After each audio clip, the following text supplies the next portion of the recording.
और अब हमारी खास सीरीज लूटघर। गाजियाबाद का एक लूटघर दिखाने जा रहे हैं हम, जहां लोग अपने घरों में तो रह रहे हैं, लेकिन उनके पास मकान का मालिकाना हक नहीं है। ऐसा इसलिए क्योंकि रजिस्ट्री अभी बाकी है। रजिस्ट्री इसलिए नहीं हो रही है क्योंकि बिल्डर ने सरकार को करोड़ों का बकाया नहीं चुकाया। यानी जिंदगी भर की कमाई घर में लगा चुके लोग इस लूट घर में लाचार हो गए हैं। ये रिपोर्ट देखें आप। गाजियाबाद के वसुंधरा इलाके में सड़क पर उतरे लोगों की शिकायत है कि बिल्डर ने इनके साथ धोखा किया है। गार्डेनिया ग्लैमर सोसाइटी के बायर्स को वर्ष 2012 के दिसंबर तक पोजीशन मिलना था, लेकिन अक्टूबर 2014 तक बिल्डर की तरफ से कोई सुगबुगाहट नहीं हुई। लोगों ने बिल्डर के दफ्तर पर जाकर धरना दिया। इसके बाद पोजीशन तो मिलने लगा, लेकिन बिल्डर रजिस्ट्री के लिए टाल मटोल करने लगा। और तब बायर्स को आरटीआई के जरिए ये पता चला कि बिल्डर के ऊपर आवास विकास परिषद और बैंक का करोड़ों रुपए का बकाया है।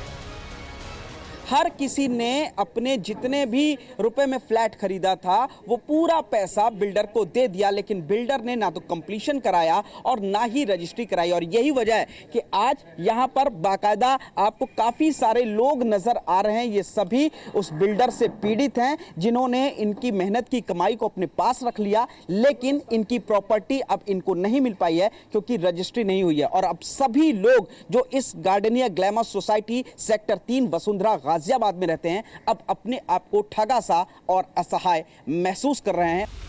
मिलिए बलराम सिंह त्यागी से, जिन्होंने भारतीय नौसेना के रिटायरमेंट के बाद अपनी सारी जमा पूंजी घर खरीदने में लगा दी। जुलाई में बलराम त्यागी की पत्नी का एक गंभीर बीमारी के बाद देहांत हो गया। जीवन भर देश की सेवा करने वाले इस पूर्व सैनिक को अफसोस है कि घर की रजिस्ट्री न होने के कारण लोन ना मिल सका और वो अपनी पत्नी के इलाज के लिए पैसे नहीं जुटा सके। मेरी पत्नी के इलाज में 1.5 लाख रुपया महीने का खर्च मैंने अगर चाहता लोन लेकर, वो लोन नहीं ले पाया, मैं पैसे नहीं जुटा पाया और वो बिना रजिस्ट्री के घर छोड़कर चली गई। इसी सोसाइटी के वीके राव ने 3 जुलाई 2010 को अपना फ्लैट बुक कराया और बिल्डर को फ्लैट की पूरी कीमत चुका दी, लेकिन रजिस्ट्री नहीं हो पाई। कई उसने झूठे आश्वासन भी दिए और हमको लिख के भी दिया कि हम इस तारीख तक आपकी रजिस्ट्री करा देंगे या इससे पहले, परंतु आज तक जो है उसने अपना कोई वादा पूरा नहीं किया हमारा। सोसाइटी के लोगों का आरोप है कि बिल्डर बैंक और प्रशासन के बीच मिलावटी गठबंधन है। अगर बिल्डर पाक साफ नहीं था तो बैंक ने लोन कैसे दे दिया, और अगर बिल्डर के ऊपर बकाया है तो सरकार वसूली क्यों नहीं करती। ये ऑफर दिया गया 2015-19 जनवरी को। उस समय में हमको ये पता ना लगे कि एनओसी नहीं है। दे टुक रजिस्ट्री चार्जेस फॉर अस, तो जिसके लिए हमने डीडी दिया, स्टैंप लिया। लेकिन बाद में फिर इन्होंने बोला उस पर डेट मत डालिए, हम बताएंगे कब आपकी रजिस्ट्री है, आपको कब आना है। लेकिन then after 3 months they told us that there is some problem going on, you have to come later on. और जब से आज तक हमें कभी बुलाया नहीं गया, कोई रजिस्ट्री नहीं हुई, आरटीआई फाइल हुई तो पता लगा कि भैया यहाँ पे तो इन्होंने एनओसी ही नहीं लिया है। 2014 से आज 2021 में हम बैठे 7 साल हो गए, इस बिल्डर के अगेंस्ट कोई एक्शन नहीं हुआ है। बिल्डर खुला घूम रहा है, ना तो उसको अरेस्ट करते हैं या ना वो पैसा देता है, और हम लोग यहाँ पे ना अपना फ्लैट बेच पाते हैं। ये प्रोजेक्ट एनपीए है क्योंकि कॉर्पोरेशन बैंक का पैसा नहीं पटाया तो ये एनपीए हो गया, तो लोन नहीं होता है, ना बेच पाता है आदमी, ना कोई खरीदने की बात है। गार्डेनिया ग्लैमर सोसाइटी ने इलाहाबाद हाई कोर्ट में यूपी आवास विकास परिषद और बिल्डर के खिलाफ मुकदमा भी दर्ज कर रखा है।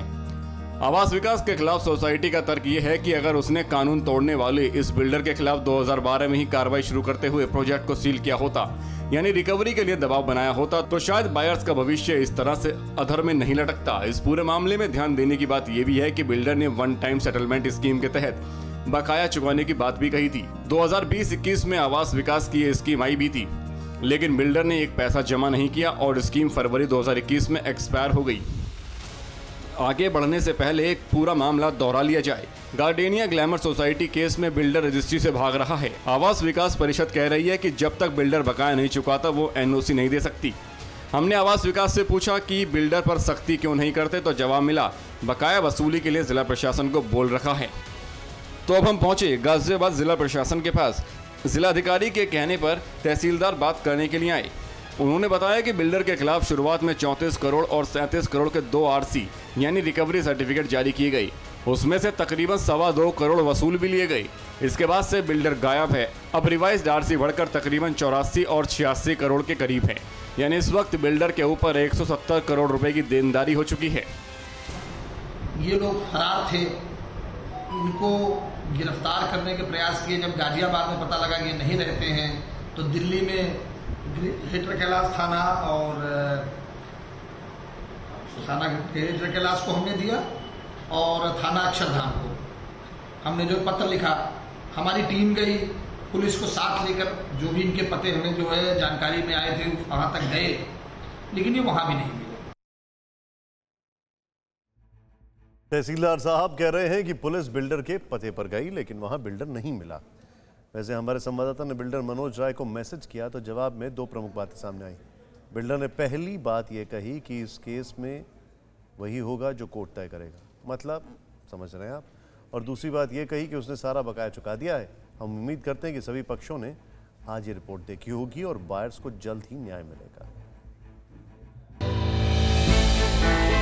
हमने की गलती फिर एक बार, कोरोना ने किया दोबारा प्रहार। मास्क, 2 गज दूरी, करें अपनी सुरक्षा पूरी। कोरोना टीका हम सबको लगाना है, मिलकर साथ समझदारी से कोरोना को हराना है।